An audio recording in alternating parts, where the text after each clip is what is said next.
नमस्कार दोस्तों, मेरे सभी शिव गुरु भाई बहन के चरणों में नीलम सिंह का प्रणाम। तो रोड़ा साहब कैसन बानी जा। आज हम बहुत ही प्यारा शिव चर्चा गीत चैत के महीने का लेकर के आइल बानी कि चैत के महीना में गेहूं के कटनी होला और गेहूं के कटनी के समय बहुत ही प्यारा शिव चर्चा गीत, एकदम नया गीत हम लेकर के आइल बानी। तो रौरा सब ये वीडियो के पूरा ज़रूर देखम जा, फुल वॉच करम जा, वीडियो के मिस मत करम जा। आप सबसे रिक्वेस्ट बहुए। तो दोस्तों, आप सब कैसे हैं ये बताने के लिए कमेंट बॉक्स में हर हर महादेव ज़रूर लिखिएगा और वीडियो को फुल वॉच ज़रूर कीजिएगा। आप लोगों का ज़्यादा समय ना लेते हुए हम वीडियो को स्टार्ट करते हैं और बहुत ही प्यारा शिव गुरु के चरणों में प्रणाम करते हुए, सभी भाई बहनों को प्रणाम करते हुए, सभी शिष्यों को प्रणाम करते हुए हम बहुत ही प्यारा शिव चर्चा गीत शुरू करते हैं। आप सब पूरा ज़रूर देखिएगा। तो चलिए दोस्तों, आइए और गाते हैं शिव चर्चा भजन। बोल दलू और सबके शिव चर्चा भजन कैसन लागता कमेंट बॉक्स में ज़रूर बताएं जा। आए शुरू करते। चैत के तेज दुपहरिया हो, चर्चा हो खाता बहरिया। चैत के तेज दुपहरिया हो, चर्चा हो खाता बहरिया। हो खाता बहरिया, चर्चा हो खाता बहरिया। हो खाता बहरिया, चर्चा हो खाता बहरिया।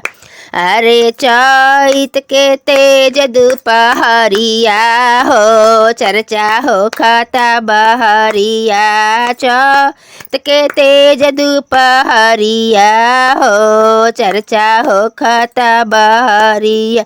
हो खाता बहरिया, चर्चा हो। गुरु जी के महिमा से घमवो न लागे, घमवो न लागे हो, घमवो न लागे। अरे गुरु जी के महिमा से घमवो न लागे। बन गईनी गुरु जी के पुजरिया हो, चर्चा हो खाता बहरिया। बन गईनी हम गुरु के पुजरिया हो, चर्चा हो खाता बहरिया। चैत के तेज दुपहरिया हो, चर्चा हो खाता बहरिया। चैत के गेहूं के कटनिया हो, चर्चा हो दुपहरिया।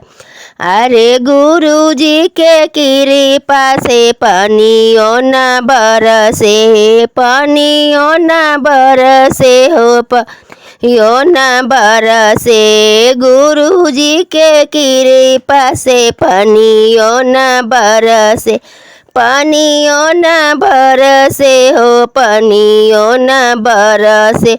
नमः शिवाय के उठल बा लहरिया हो, चर्चा हो खाता बहरिया। चैत के गेहूं के कटनिया हो, चर्चा हो खाता बहरिया।